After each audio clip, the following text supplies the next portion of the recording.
ಗೆ ಸ್ವಾಗತ. ತುಂಬಾ ಅದ್ಭುತವಾಗಿ ಮೂಡಿ ಬರ್ತಾ ಇರುವಂಥ ಸೀತಾರಾಮ್ ಇವತ್ತಿನ ಸೀರಿಯಲ್ ತುಂಬ ಟ್ವಿಸ್ಟ್ ಮೂಲಕ ಸಾಗ್ತಾ ಇದೆ ಅಂತ ಹೇಳ್ಬೋದು. ಈ ಕಡೆ ಗ್ಯಾಸ್ ಮೇಲೆ ತಾನೇ ಬಂದುಬಿಟ್ಟು ಭಾರ್ಗವಿಯನ್ನು ಬಟ್ಟೆ ಹಾಕಿರ್ತಾರೆ. ಪಾಪ ಬಟ್ಟೆ ಹೊತ್ಕೊಂಡು ಉರಿತಾ ಇದೆ ಅಂತ ನೋಡಿಬಿಟ್ಟು ಪಾಪ ಸೀತಾ ಅದನ್ನು ಎತ್ತಕ್ಕೋಗಿ ಕೈಗೆ ಗಾಯ ಮಾಡ್ಕೋತಾರೆ ಸುಟ್ಕೊಂಡು. ಈ ಕಡೆ ಅಶೋಕ್ ಹೇಗಾದರೂ ಮಾಡಿ ಸಿಹಿನ ಕರ್ಕೊಂಡೋಗ್ಬೇಕು, ಸೀತಾನ ಗುಣಮುಖಳಾಗಿ ಮಾಡ್ಕೋಬೇಕು ಅಂತ ಹರಸಾಹಸ ಪಡ್ತಿರ್ತಾರೆ ಸುಬ್ಬಿ ಹತ್ರ ಕೈ ಮುಗಿದು ಬೇಡ್ಕೊತಿರ್ತಾರೆ.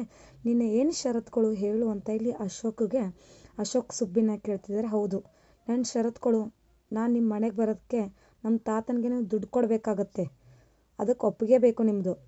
ನಮ್ಮ ತಾತನ ಎಷ್ಟು ಕೇಳ್ತಾರೆ ಅಷ್ಟು ದುಡ್ಡು ಕೊಡಲೇಬೇಕು ನೀವು ಅಂತ ಸುಬ್ಬಿಗೆ ಹೇಳ್ತಾರೆ. ಆಗ ಅಶೋಕ್, ಆಯಿತು ಸರಿ ಅಮ್ಮ, ನಾನು ನಿನ್ನ ಷರತ್ತಿಗೆ ಒಪ್ಕೊಂಡಿದ್ದೀವಿ, ನಾವು ದುಡ್ಡು ಕೊಡ್ತಾ ಇದ್ದೀವಿ, ತಗೊಳ್ಳಿ ಅಂತ ದುಡ್ಡು ಕೊಡ್ತಾರೆ.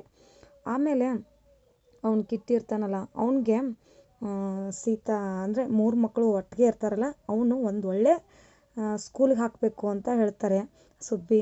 ಆಯಿತು, ಅದಕ್ಕೂ ಕೂಡ ಒಪ್ಕೋತಾರೆ ಅಶೋಕ್ ಅವರು. ಅಷ್ಟರಲ್ಲಿ ಭಾರ್ಗವಿ ಕಾಲ್ ಮಾಡ್ತಿರ್ತಾಳೆ. ಇವಳು ಯಾವಾಗಿದ್ರೂ ರಾಮನ್ನ ಡೈವರ್ಟ್ ಮಾಡೋಕ್ಕೆ, ರಾಮ್ಗೆ ಏನಾದರೂ ಹಿಂಸೆ ಮಾಡೋಕ್ಕೆ ಕಾಲ್ ಮಾಡ್ತಾಳೆ ಅಂತ ಹೇಳಿಬಿಟ್ಟು ಅದನ್ನ ಸೈಲೆಂಟ್ ಮೋಡಿಗೆ ಹಾಕಿಬಿಡ್ತಾರೆ ಅಶೋಕ್ ಅವರು. ಆಗ ಸೈಲೆಂಟ್ ಮೋಡಿಗೆ ಹಾಕಿದಾಗ ತುಂಬಾ ಈ ಕಡೆ ಭಾರ್ಗವಿಗೆ ಅದೇ ಬೇಕಾಗಿರುತ್ತೆ. ಪಾಪ ಅಶೋಕಿಗೆ ಅದು ಗೊತ್ತೇ ಆಗಲ್ಲ. ಅಶೋಕ್ ಅದನ್ನು ರಾಮ್ಗೆ ಹೇಳಿದ್ರೆ ಸುಮ್ಮನೆ ಅವಳು ತಲೆ ತಿಂತಾಳೆ ಭಾರ್ಗವಿ, ಕಾಲ್ ಬಂದಿರೋದೇ ಹೇಳೋದು ಬೇಡ ಅಂತ ಹೇಳಿಬಿಟ್ಟು ಅದನ್ನು ಕಟ್ ಮಾಡಿ ಸೈಲೆಂಟಿಗೆ ಮುಡ್ಗೆ ಹಾಕಿಬಿಡ್ತಾರೆ. ಈ ಕಡೆ ಸುಬ್ಬಿ ಒಂದೊಂದು ಮಾತುಗಳಿಗೂ ರಾಮ್ ಮತ್ತು ಅಶೋಕ್ ಒಪ್ಪಿಗೆ ಕೊಡ್ತಾರೆ. ಆಯಿತು ಸರಿ ಅಂತ ಹೇಳಿಬಿಟ್ಟು ಈ ಕಡೆ ಭಾರ್ಗವಿ ಅಶೋಕ್ ಮತ್ತು ರಾಮ್ ಇಬ್ಬರು ಬಂದ ತಕ್ಷಣ, ನೀನು ಈ ಥರ ಮಾಡ್ತೀಯ ಅಂತ ಅಂದ್ಕೊಂಡಿರ್ಕಿಲ್ಲ, ನೀನು ಈ ಥರನೂ ಅಂತೂ ನಾನು ತಿಳ್ಕೊಂಡಿರ್ಕಿಲ್ಲ. ರಾಮ್, ಯಾಕೆ ಹೀಗೆ ಮಾಡಿದೆ? ನಿಂಗೊಂದು ಸ್ವಲ್ಪ ಬುದ್ಧಿ ಇಲ್ವಾ? ಯಾಕೆ ಈ ಥರ ಆಡಿದೆ ಅಂತ. ಏನಾಯಿತು ಚಿಕ್ಕಮ್ಮ, ನಾನೇನು ಮಾಡಿದೆ ಅಂತ ಕೇಳ್ತಿರ್ತಾರೆ ಭಾರ್ಗವಿಗೆ. ಏನು, ಯಾಕೆ ಕಾಲ್ ಮಾಡ್ತಾರೋ ಅನ್ನೋದು ರೆಸ್ಪಾನ್ಸಿಬಿಲಿಟಿ ಇಲ್ವಾ ನಿನಗೆ? ಸೀತಾ ಸುಟ್ಕೊಂಡಿದ್ದಾಳೆ ಕೈಯೆಲ್ಲ, ಬಟ್ಟೆ ಬಿತ್ತು ಅಂತ ಹೇಳಿಬಿಟ್ಟು ತಾನೇ ಸುಟ್ಕೊಂಡಿದ್ದಾಳೆ ಅಂತ ಹೇಳಿಬಿಟ್ಟು ನಾನು ನಿಮ್ಗೆ ಕಾಲ್ ಮಾಡೋಕ್ಕೆ ಹೋದರೆ ನೀವು ರಿಸೀವೇ ಮಾಡಿಲ್ಲ. ಯಾಕೆ ಅಶೋಕ್, ನಿನಗೆ ಕಾಲ್ ಬಂದಿರೋದು ರಾಮ್ಗೆ ಹೇಳಿಲ್ವಾ? ಯಾಕೆ ಹೀಗೆ ಮಾಡಿದೆ ಅಂತ ಹೇಳ್ತಾರೆ. ಇಲ್ಲ ಚಿಕ್ಕಮ್ಮ, ನನಗೆ ಅಶೋಕ್ ಏನು ಹೇಳಿಲ್ಲ. ಯಾಕೆ ಅಶೋಕ್ ಹೀಗೆ ಮಾಡಿದೆ?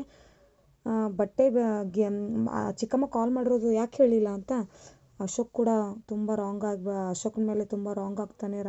ರಾಮ್ ತುಂಬ ಬೇಜಾರು ಮಾಡ್ಕೋತಾನೆ. ನೀನು ಈ ಥರವನು ಅಂತ ನಾನು ತಿಳ್ಕೊಂಡಿರ್ಕಿಲ್ಲ ಅಶೋಕ್ ಅಂತ ಅಶೋಕನ ರಾಮ್ನ ದೂರ ಮಾಡೋಕ್ಕೆ ಸಂಚು ಮಾಡಿದ ಭಾರ್ಗವಿ ಪ್ಲ್ಯಾನ್ ವರ್ಕೌಟ್ ಆಗುತ್ತೆ.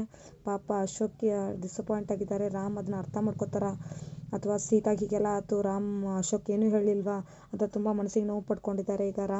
ಈಗ ಅಶೋಕನ ತುಂಬಾ ಒಂಥರ ದೃಷ್ಟಿಯಿಂದ ನೋಡಿಬಿಡ್ತಾರೆ. ಇಲ್ಲಿಗೆ ಇವತ್ತಿನ ಎಪಿಸೋಡ್ ಎಂಡ್ ಆಗುತ್ತೆ. ಪ್ಲೀಸ್ ಲೈಕ್ ಮಾಡಿ, ಸಬ್ಸ್ಕ್ರೈಬ್ ಮಾಡಿ, ಶೇರ್ ಮಾಡಿ. Thank you.